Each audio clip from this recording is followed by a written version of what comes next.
Welcome to best recipes. இன்றைக்கி நம்ம பார்க்க போகிற ரெசிபி கார சட்னி. இட்லி தோசைக்கு செட் ஆகிற மாதிரி காரசாரமாக ஒரு சட்னி எப்படி பண்ணுறதுன்னு நாங்கள் பார்க்க போகிறோம். அதுக்கு முன்னாடி இந்த வீடியோவை நமக்காக ஸ்பான்சர் பண்ணுறது பைமோட் அப்படிங்கிற ஷாப்பிங் ஆப். ஓகேங்களா? இப்போது நம்ம ரெசிபிக்குள்ளே போயிடலாம். ஃபர்ஸ்ட்டு இதுக்கு பெரிய வெங்காயம் 2 பெரிய வெங்காயம் கட் பண்ணி எடுத்துடலாம். அதை உள்ளே சேர்த்திக்கலாம். இது எப்போல்லாம் ரொம்ப நமக்கு சோம்பேறித்தனமாக இருக்கோ அப்போ ஃபாஸ்ட்டாக செஞ்சிடலாங்க. ஏன்னா இது சீக்கிரமாக செய்யக்கூடிய ரெசிபி. அடுத்தது 2 தக்காளி பொடியை நறுக்குனது உள்ளே சேர்த்திருக்கேன். 6 வரமிளகாய் சேர்த்துருக்கேன். இது நல்லா காரமான வரமிளகாய், அதனால் நான் 6 மிளகாய் சேர்த்துருக்கேன். உங்கள்கிட்ட காரம் கம்மியாக இருந்துச்சு அப்படின்னா இன்னும் 2 கூட சேர்த்திக்கோங்க. அடுத்தது வெள்ளை பூண்டு பல், இது ஒரு 15 பல் சேர்ந்துருக்கேன். பெரிய பல்லாக இருந்துச்சுன்னா ஒரு 10 பல் சேர்த்துக்கோங்க. அது கூடவே தேவையான அளவு உப்பு, கல்லுப்பு சேர்த்து இதை நல்லா ஃபைனாக அரைச்சி எடுத்துக்கலாம். இந்த மாதிரி நல்லா நைஸாக அரைச்சி எடுத்துக்கலாம். இப்போ அடுத்தது சட்னியை நல்லா வணக்கி எடுத்துக்கலாம். அதுக்கு அடுப்பில் ஒரு கடாய் வச்சு எண்ணெய் ஊற்றிக்கலாம். கடாய் சூடு இருந்தோடனே நல்லெண்ணெய் சேர்த்திக்கலாம்.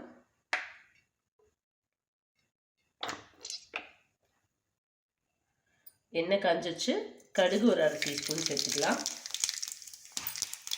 கடுகு உடஞ்சதும் கடலைப்பருப்பு உள்ள சேர்த்திக்கிறேன்.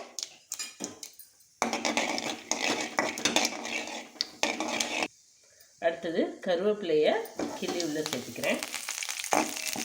கருவேப்பிலை உடஞ்சதும் நம்ம ஏற்கனவே அரைச்சி வச்சிருக்கிற சட்னி உள்ள சேர்த்துக்கலாம். நல்லா கலந்துட்டு மிக்ஸி ஜார் அலசி அந்த தண்ணியை மாற்றி உள்ளே சேர்த்துக்கலாம்.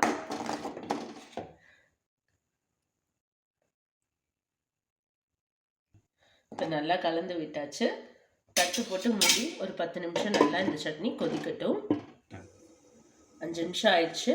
ஓப்பன் பண்ணி பார்த்துடலாம் எப்படி இருக்குன்னு பாருங்க. சட்னி நல்லா எண்ணெய் பிரிஞ்சு கெட்டி ஆயிடுச்சு. சூப்பராக சட்னி ரெடி ஆயிடுச்சு. ஆஃப் பண்ணிடலாம். இட்லியோட தோசையோட வச்சு சாப்பிட்றதுக்கு ரொம்ப சூப்பராக இருக்கும் இந்த சட்னி. வேற ஒரு பவுலில் ட்ரான்ஸ்ஃபர் பண்ணிக்கலாம். இப்போது இட்லி தோசை பணியாரத்து கூடையில் வச்சு சாப்பிட்றதுக்கு ரொம்ப டேஸ்டியாக காரசாரமாக இருக்குங்க. ரொம்ப நமக்கு சோம்பேறித்தனமாக இருக்கும் போகும்போதெல்லாம் இது செஞ்சிடலாம். ஏன்னா எல்லாமே பெரிய வெங்காயம் எல்லாமே டக்குன்னு ரஃப்பாக கட் பண்ணி அப்படியே அரைச்சி வணக்கிறது தான். இதே மாதிரி உங்கள் வீட்லையும் நீங்கள் ட்ரை பண்ணி பாருங்கள். எப்படி இருக்குங்கிறத ஃபீட்பேக்கில் எனக்கு கமெண்டில் சொல்லுங்கள். வேற ஒரு ரெசிபியோட மீண்டும் உங்களை சந்திக்கிறேன். தேங்க்ஸ் ஃபார் வாட்சிங்.